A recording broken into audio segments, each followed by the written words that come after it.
우리 시각으로 오늘 새벽 2시 30분, 현재 시각으로 오후 1시 30분에 윤석열 대통령이 미국 워싱턴에 도착했습니다. 이제 5박 7일 방미 일정을 본격적으로 시작하게 될 텐데 미국도 12년 만에 국빈 방문한 윤 대통령을 최고 예우로 맞이했습니다. 영상 먼저 보고 이야기 이어가겠습니다.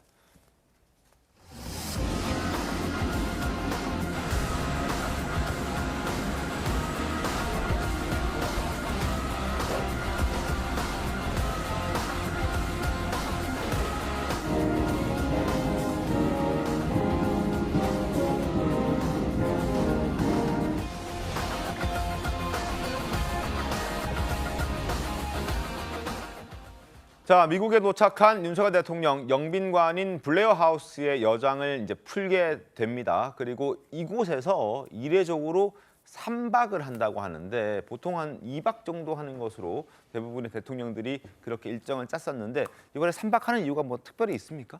그거는 이제 미국 내 일정 같은 걸 고려해서 네.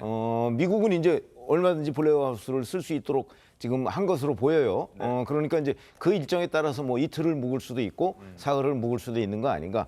윤석열 대통령의 경우에는 주로 일정이 그 워싱턴 근교에서 있어요. 네. 뭐 하버드 대학 연설도 그렇고 뭐 그 근처에서 있기 때문에 아마 숙소로서 블레어 하우스를 3박을 하는 것으로 보입니다. 알겠습니다. 그리고 이번 방미의 하이라이트는 정상회담과 의회 연설일 겁니다.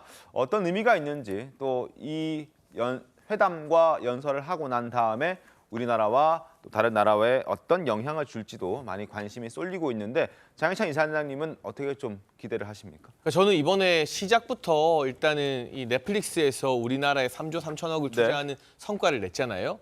근데 이걸 가지고 민주당의 양이원영 의원이 우리가 넷플릭스에 투자했다고 착각하고 막 대통령 비판하는 글을 오늘 아침에 페이스북에 올렸다가 좋았습니다. 막 삭제하는 해프닝도 일어났어요. 아마 오후에 보도가 될 것 같은데 일단은 대통령이 경제적인 측면이나 안보적인 측면에서 노력을 많이 할 겁니다. 그런데 민주당 양이원영 의원처럼 무조건 비판하고 보자라는 그런 국내 정치의 좀 이 편협한 모습들을 여기가 일주일만이라도 좀 자제하자라는 당부의 말씀 우선 드리고 싶고요. 네. 경제적으로도 이런 넷플릭스 같은 미국 기업의 투자뿐만이 아니라 여러 가지 이 IRL이라던가 이 미국에 진출해 있는 우리나라 반도체 기업 또는 자동차 배터리 부분에 대한 이 경제적 이 이해를 가져오는 것도 중요하지만 네. 동시에 지금 안보의 측면에서 북한의 위협이 날이 갈수록 고도화되고 있고요. 네. 중국과 러시아도 정말 러시아가 설마 했지만 우크라이나를 침공했고 중국도 지금 대만 지역에서 이 무력 도발의 수위를 계속 높여가고 있는 비상사태 아니겠습니까?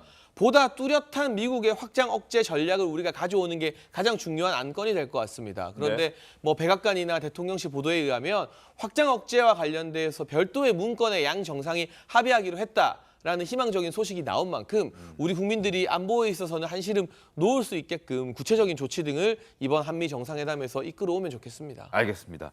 자, 그런데 하나 논란이 되는 인터뷰 내용이 있었습니다. 출국 전에 워싱턴 포스트와 진행한 인터뷰에서 한일 관계 개선에 대한 의지를 강조하면서 언급한 부분이 있는데 이게 논란이 되고 있습니다. 잠깐 짚어보도록 하죠. 100년 전 일 때문에 무조건 무릎 꿇어라 할 수는 없다라고 윤석열 대통령이 인터뷰에서 이야기를 했습니다. 일본을 두고 한 이야기인 것 분명해 보이는데 그러면서 이렇게 설명했습니다.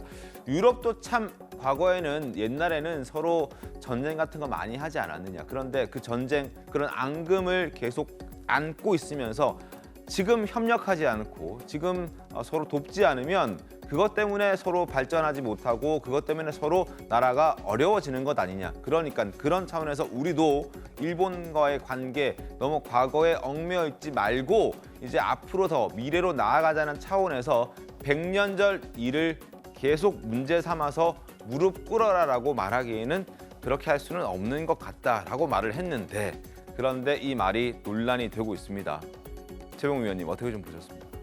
당연히 논란이 될 만한 네. 말이라고 저는 생각을 합니다. 네. 저걸 그대로 우리가 해석을 하자면 뭐 틀린 얘기는 아니에요. 왜냐하면 무조건이라는 단어가 들어갔기 때문에 우리가 언제 뭐 일본에 대해서 무조건 무릎 꿇어라 이렇게 얘기한 건 없거든요. 그렇기 때문에 틀렸다고 할 수는 없는데 대통령이면 특히 일본 문제나 이 국제관계 아니면 과거사 인식 이런 문제에 관해서 대통령의 언어로서 표현을 해야 된다고 생각을 하거든요. 그렇게 보면 예를 들어서 유럽 예를 들었는데 독일의 경우에는 잘 아시다시피 지금 무릎 꿇고 있어요. 그러니까 표현을 우리가 그렇게 하자면. 그렇기 때문에 일본에 대해서도 미래지향적으로 가자. 그래서 윤석열 대통령이 무슨 뜻으로 얘기한지는 충분히 이해가 되지만 네. 굳이 표현을 저렇게 할 필요가 있었을까 하는 의문은 들고, 그런 점에서 본다면 앞으로 조금 더 외교적으로 세련된 표현을 썼으면 하는 그런 아쉬움이 있습니다.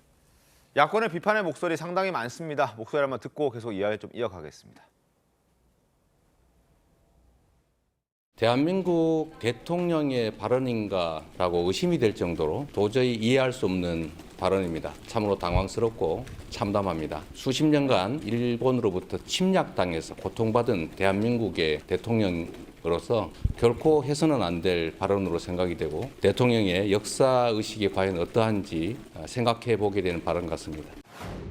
윤석열 대통령은 무슨 권한으로 일본의 침탈과 식민 지배에 면죄부를 줍니까? 역사를 잊은 민족에게 미래는 없습니다. 그런데 윤석열 대통령은 역사를 잃은 국민으로 만들려는 것입니까? 대한민국의 주권과 국익을 맡겨도 되는지 대단히 의문스럽습니다. 대통령실에서는 앞뒤 내용을 좀 함께 살펴봐라. 이런 너무 그 단어만, 그 문장만 도드라지게 쳐다볼 것이 아니라 문맥의 흐름을 좀 봤으면 이해가 될 것이다라고 얘기를 하고 있지만, 지금 민주당 목소리 들으신 것처럼 굉장한 비판의 목소리, 그리고 일반 국민들도 납득하지 못하겠다는 사람들이 꽤나 많습니다. 네, 정의찬 이사님. 저는 이게 98년도 김대중 전 대통령의 일본 의회 연설과 같은 맥락이라고 생각을 합니다. 그해 오부치 선언이 있었고 김대중 전 대통령이 일본 의회에서 이런 말씀을 하셨습니다. 50년도 안 되는 불행한 역사 때문에 1500년에 걸친 교류와 협력의 역사 전체를 무의미하게 만든다는 것은 어리석은 일, 이렇게 강조를 했거든요. 맥락상으로 보게 되면 김대중 전 대통령의 발언과 이번 윤석열 대통령의 인터뷰 대답의 차이를 찾아볼 수 없죠. 김대중 전 대통령이 하면 한일 관계 회복을 위한 담대한 도전이고, 윤석열 대통령이 하면 친일인 겁니까?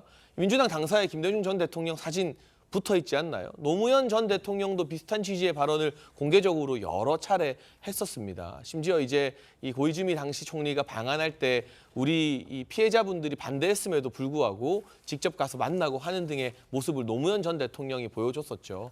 한일 관계 신뢰 회복을 위해서 미래로 나아가지 않는 일반적이고 원론적인 내용을 어떻게든 자극적으로 왜곡해서 비판하면 결국 민주당의 정신적 지주인 김대중 전 대통령 얼굴에 침 뱉는 꼴밖에 안 될 겁니다.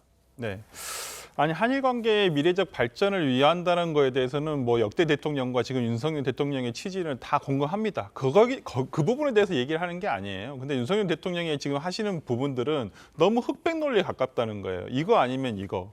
저는 이걸 그러면서 예를 들어서 국민들한테 사전에 예를 들어서 설명을 해준다든지 이렇게 할 수밖에 없었던 얘기에 대해서 어떤 설득을 한다든지 이런 과정이 있어야 되는데, 그런 거 없이 그냥 외신에다 대고 그냥 항상 이런 중요한 말씀을 하신다는 거예요, 기본적으로. 저는 그리고 전제 사항도 틀렸고요. 독일은 사과와 반성을 하고 있지 않습니까? 일본은 얼마 전에도 그런 거 하지 못했지 않습니까? 예를 들어서 강제노동도 다 지금 부인하고 있고요. 그렇기 때문에 저는 미래 관계를 부인하거나 예를 들어서 이걸 하지 말자라는 사람 대한민국에 아무도 없다고 봅니다. 그렇지만은 윤석열 대통령이 이런 방식으로, 그리고 저는 어저께 국민의힘 유상범 의원이 이거에 또 해석을 하고, 아니 언제는 청해 듣기 평가하더니 이제는 또 독계력 평가까지 해야 되는 이런 것은 좀 안 했으면 좋겠습니다. 대통령실에서도 이런 외신 보도에 대해서 정확하게 워딩이 갈 수 있도록 이거 충분히 다 밑에서 스태프들이 다 해야 되지 않겠습니까? 이걸 무슨 오역 과정에서 뭐 이런 일이 있었다라고 해명을 할 것은 아니라고 봅니다. 알겠습니다.